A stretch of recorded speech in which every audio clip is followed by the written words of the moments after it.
Welcome, Professor Noakes, on behalf of the Ancestral Health team of volunteers in the Netherlands. And thank you for spending a few minutes with us today. We were supposed to have the 5th edition of the symposium in October last year, but unfortunately, due to the COVID regulations, we had to postpone till June the 12th of 2022. So we have quite a few months that we have to wait. Tickets were already sold and people were eager to come and see the wonderful lineup of world-renowned speakers such as Gary Taubes, Dr. Eric Westman, Amy Berger, Dr. Ivo Sijpkens, Professor Frits Muskiet, and yourself, of course. And we wanted to do something for all those patiently waiting people to let them know that we're still going strong and still working hard to make this an event to remember. So therefore, we asked you if you could do like a sneak preview of the talk you're going to give at the event in June. And we are hoping that you could be there in person, but I think that due to travel regulations, you'll be speaking to us live from South Africa on the screen. So we can still have you with us on our 5th anniversary, because in 2015, you were there at the very first Ancestral Health Symposium that was organized in the Netherlands. And you talked to the audience about how you realized that what you had been teaching about nutrition and sports was all wrong. And how the high carb and low fat mantra was not working and in fact doing the opposite of making people healthy. And you found that out yourself as well when you were diagnosed with type 2 diabetes. And you started looking for evidence and eventually did a U-turn in favor of the low carb and high fat diet. And that's what you were talking about back then. But now in 2022, we would very much like to hear from you what's been happening in the years after your last visit. And I believe that your presentation in Amsterdam will be about the things that happened to you since then. So could you give us a small preview of that? Thank you, Lizette. I think you've done a remarkable story about getting us back to 2015. So in 2015, I was just about to begin the trial against me. So we were in court for 28 days over the next 4 years, and it finally ended in 2018. And we presented as about 6,000 pages of evidence. We had Nina Teichold, Zoe Harcom, and Karen Zinn came as our expert witnesses, and we completely, utterly destroyed the case for the prosecution. What I discovered was these people who know it, they know what the truth is. They actually have no clue what the science is, and they have no interest in the science because they just tell people what to do. And so the people who we were against were the leading nutritionists in Southern Africa, the people who drew up the dietary guidelines, which I had supposedly broken, but in fact I hadn't. Everything I said was within the dietary guidelines. And I realized that they haven't the first interest in science, not one bit, because they can't understand science. They're so biased that they know what they say is true. So anyway, we won that case comfortably 13-0. We had 13 decisions in favor and 0 against. Yeah, great. We subsequently wrote a book with Marika Sporos called The Real Food on Trial. And it's a brilliant book because it describes everything that happened. Oh, so obviously I'll go through that.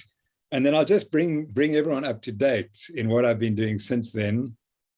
Since then, one of the people who was against me in the trial was a guy called Professor Jacques Rousseau, who's a South African who immigrated to America and became head of the Women's Health Initiative study, which is a $700 million study. And he debated me in Cape Town in 2012. And thanks to the diet doctor, the diet doctor informed me that I should look very carefully at the Women's Health Initiative. And I discovered that in their original study, they had hidden evidence that the diet that they were studying, the low fat, high carb diet, was causing harm, but they hid it. So I was already on target. I thought that the Women's Health Initiative, there's something wrong with it, even though they'd spent $700 million trying to prove the low-fat diet is healthy. So middle of last year, I just by chance went back and looked at 2 publications from them and discovered that they'd been even more fraudulent now, because they showed that the women who ate the low-fat diet, who had heart disease at the start of the trial, were at a 60% increased risk of something going wrong in the next 5 years. They extended the study to 12 years. Yeah. And they hit it. They hit the data and they said, no, but actually we can't. That doesn't mean anything. And they gave some examples.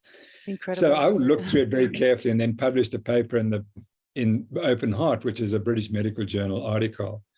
And there hasn't been one squeak from these people. So their problem was that they charged me with being wrong and causing harm. Yeah. Yet they're sitting on this dynamite, knowing that the low-fat diet causes harm, and they tried to hide it. So that's one of the things that I'll be talking about, just to show you that this study, the Women's Health Initiative study, was designed to prove that the low-fat diet will save us all. And all it did is it proved the opposite. Yeah. Then in the last month or two, I will, keep you up to date. I've looked at the story. So low-carb diet, low-fat diet, it's no good if you've got heart disease. Okay, that's established and that's proven. Yeah. But what about the high-carb diet and athletic performance? Aha. Interesting.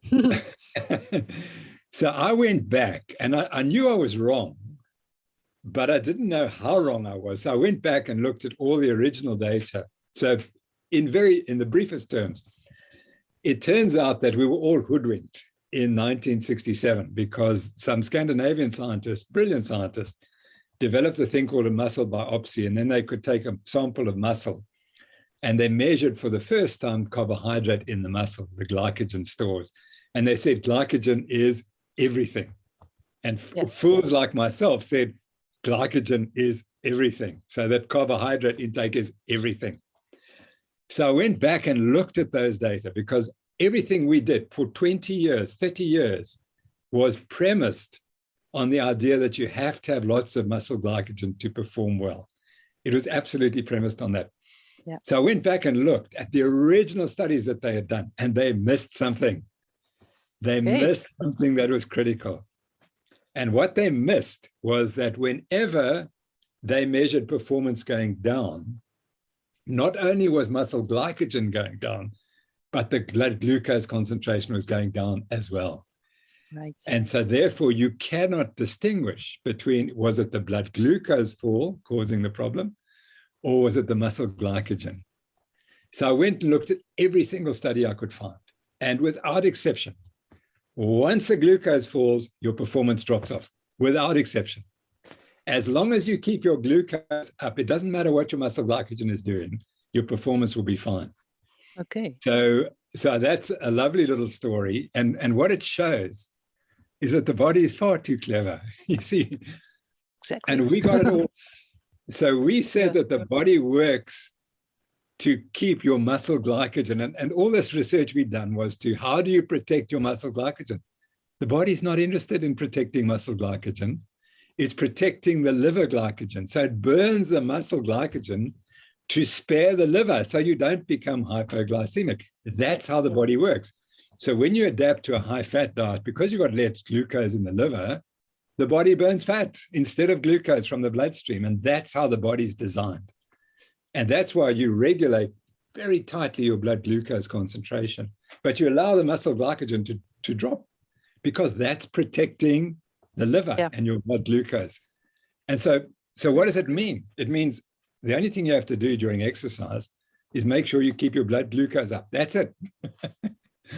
And you can do that by taking more glucose before or during exercise. Yeah. And what's remarkable is that on all the studies showing that glucose ingested during exercise has an effect, it just takes a tiny amount, 20, 30 grams makes a difference. That's all. Now that can't be contributing to the muscles. It has to be contributing to the blood because the blood only has 5 grams anyway. So adding 20 grams in makes a huge difference on the blood glucose concentration. So that's what I'll be doing. I'll be speaking about my experiences, overthrowing the low-fat diet for health and overthrowing the low-fat diet for exercise performance. Great. Well, that will give us something to look forward to in June. Well, thank you so much for your time. people who are watching this video who would like to hear more from you in June, and all the other wonderful speakers at the next Ancestral Health Symposium, you can still get a ticket. There's still tickets available. We put some links underneath this video where you can get your tickets.